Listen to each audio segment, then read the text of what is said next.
Welcome to Real Inside Sales Talk with Mark and Jason, episode 22. Today on Real Inside Sales Talk with Mark and Jason, we just want to thank everybody out there for listening and downloading our show. Leave us a comment on our Facebook page, our website at realinsidesalestalk.com. Leave one on our Facebook page at facebook.com/ISA Talk. You can leave a comment. Got questions about sales? You got objections you're having a hard time overcoming? You're out there maybe looking for a good sales job, maybe considering a new sales career? Well, we'd love to hear about it. Love to talk to you about it. Leave a question or comment on our facebook.com/ISA Talk page. Go to our website, realinsidesalestalk.com, comment on our episode, and like, review, and share us on iTunes, Stitcher, Google Play, YouTube. Comment on our YouTube page. Mark's done a great job getting that up there, maintaining that. Shout out to him, Mark. Thank you, Jason. You're very welcome, my friend. I want to, before we get into our topics on this episode, a couple of things I want to talk about today. Guiding your future, taking action to improve your work standing, to get a promotion, or are you, thinking of starting your own business? Are you thinking of starting a side hustle? Are you thinking of, maybe going in and trying to get a new raise, investing? Maybe you've got a new idea you're wanting to implement at work and you're just not sure exactly, how to do it. Maybe, you've got a significant conversation you've got to have with maybe a significant other in your life. You're not really sure how to approach it. Let's say you've got a situation at work with a coworker that, you don't really always see eye to eye on, and you need maybe new strategies to communicate. And to communicate in a positive way, a productive way, a profitable way. It's going to help your bottom line. It's going to help your soul. It's going to help your mind. That in turn will help your body. Mark, I want to talk about guiding your future and planning your future, because this is relevant to, both of us. We've, done a lot of good stuff. That's one thing that we're going to go over in the show. So yeah, short-term and long-term strategies. Short-term business is survival of the business. You won't be around to collect the long-term payoff if you're just planning on short-term success. Long-term strategies need to flourish. And, the value of a company is really the future of its cash flows. So, what is the best decision that you can make to benefit you from 10 years from now? Right.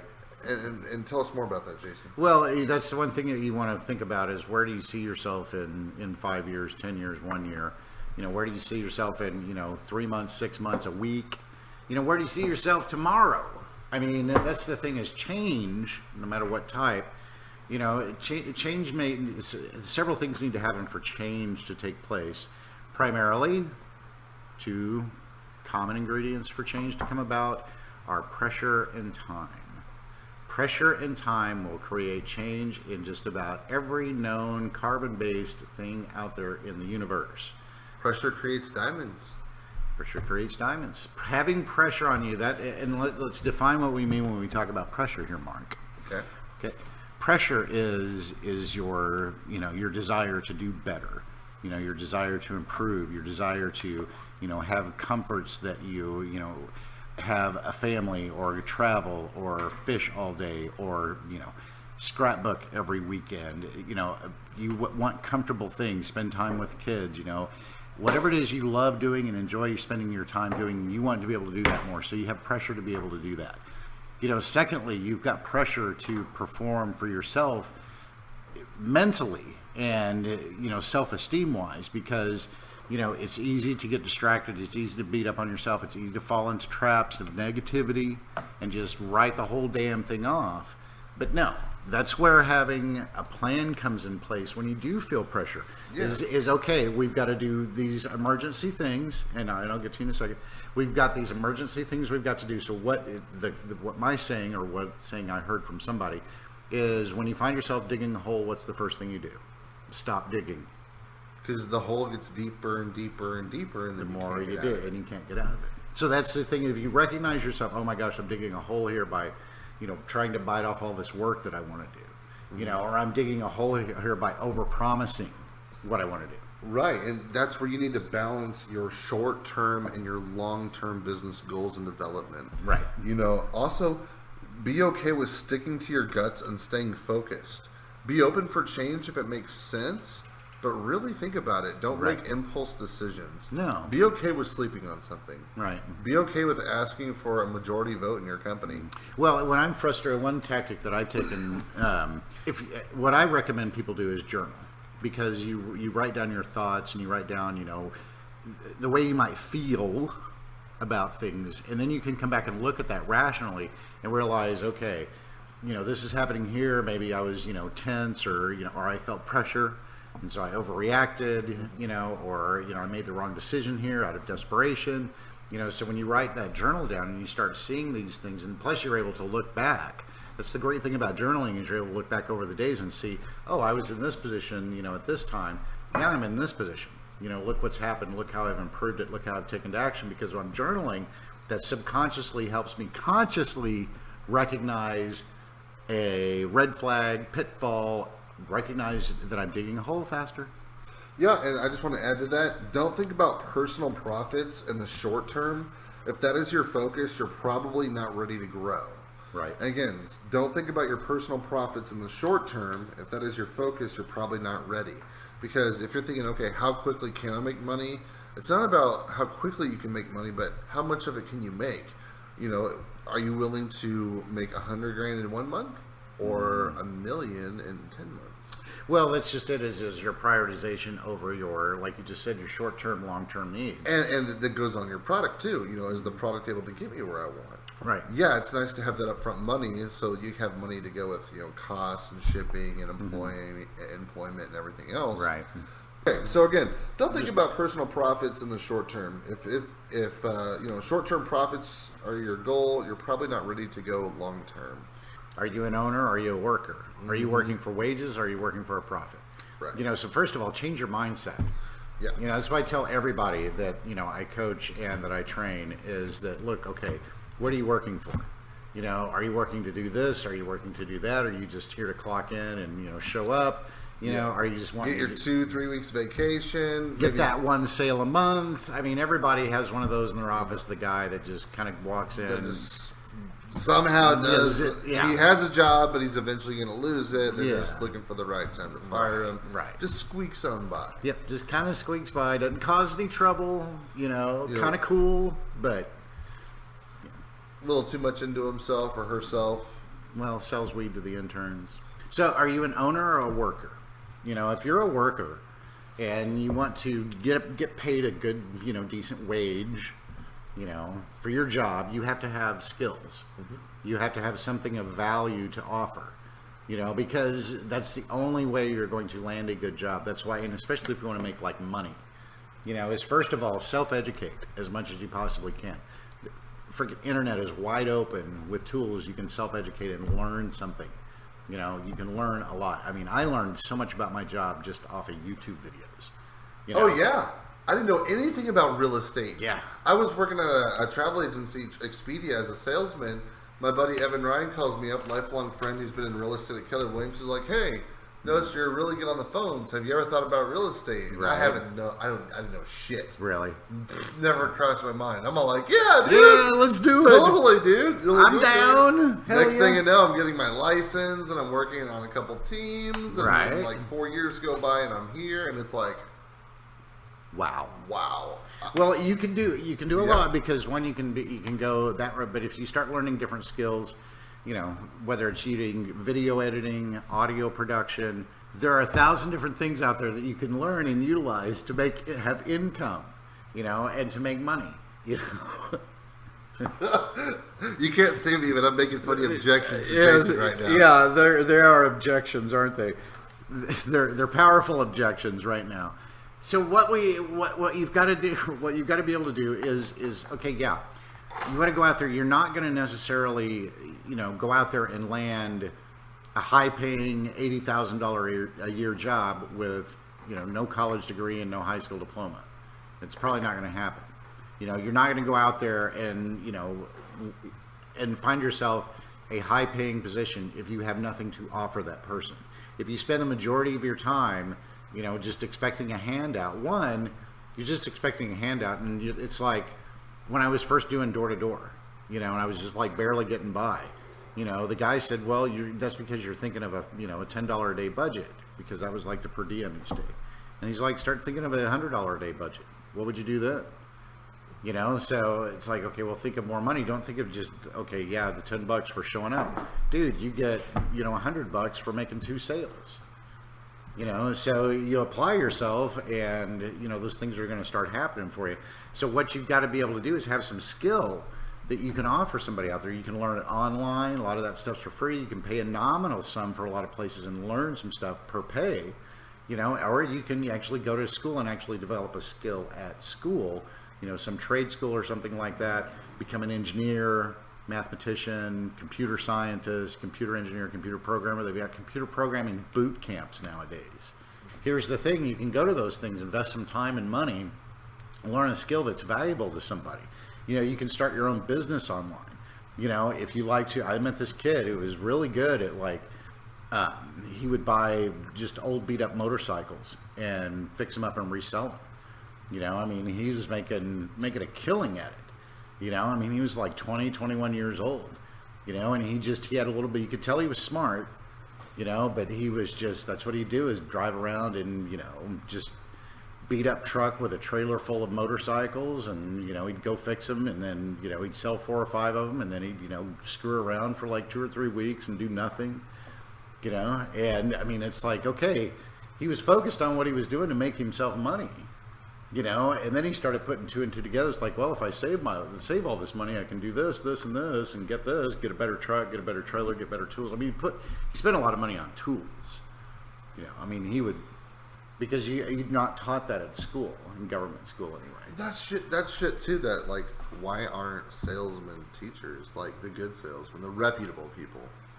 Like, why isn't there a high school class that they're taking the most successful people locally and saying, hey, can you contribute to your kids? Well, why don't they, have them come in and at least teach them a semester class on basic sales, copywriting, advertising, Not even marketing. a class, just a 90-minute session. Well, dude, just think if they every week it's someone new. Just think like if they actually had a class, because I remember the BS business class. We had the BS business class too. Yeah, here's a limited liability company. Future business leaders of America. Yeah, here, run the concession stand, FBLA Club. Open up a sandwich shop outside of college. They're all going to be drunk and hungry. They're all going to buy your sandwiches. That's the best, actually, advice I ever got from future business leaders in America. Yeah, it made sense, and I'm still contemplating opening up a sandwich shop outside of a college university. Well, here's the thing is, if you have a basic, it's like the kid that repairs the motorcycles. He's got a skill. He's good at, small engines. You know, so, okay, he's taken that passion that he had, learned something.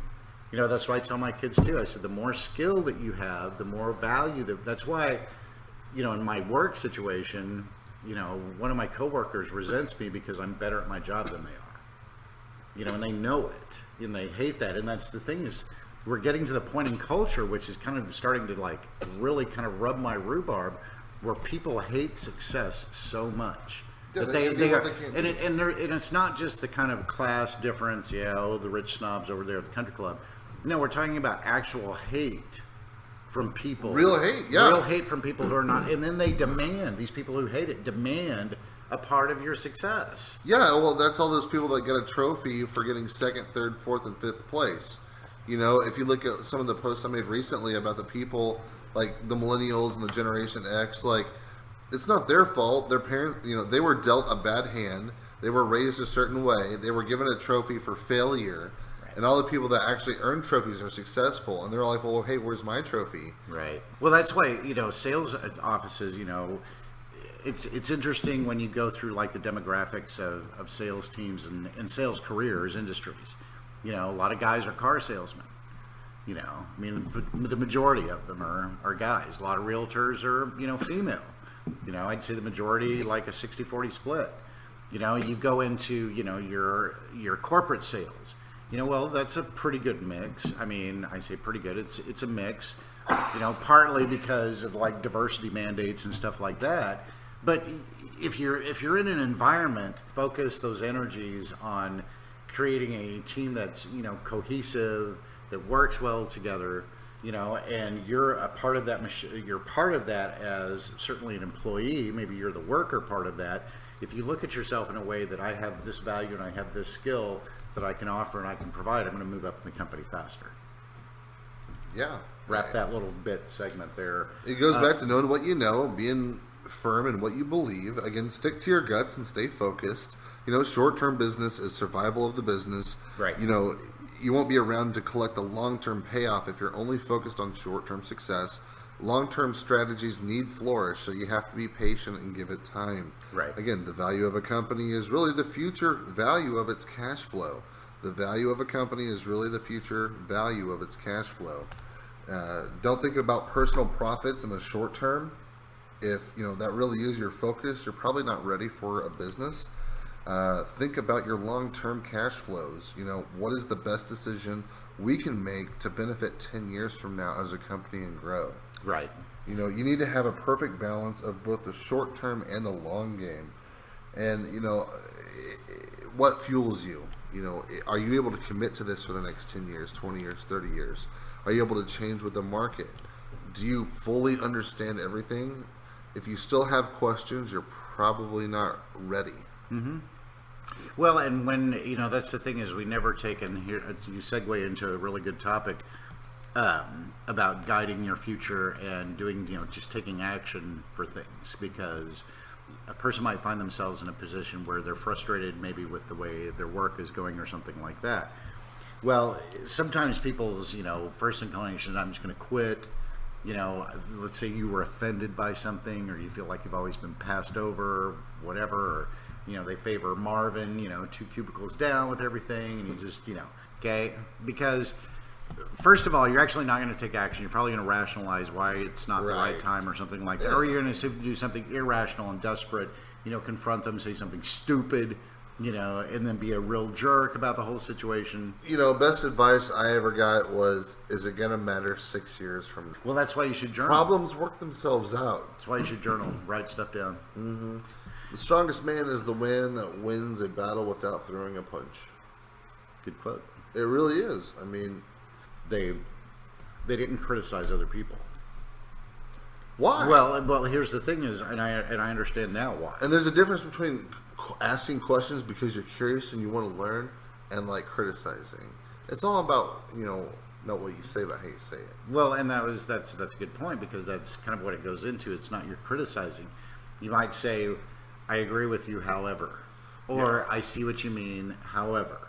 It's a thing where... Or I have no idea what you're talking about. Tell me more about that. Well, or I can understand your point of view. However, this is the way I see these things. A relationship is hard to do because, but I think also if you have a good give and take, you're going to know what that person likes and doesn't like.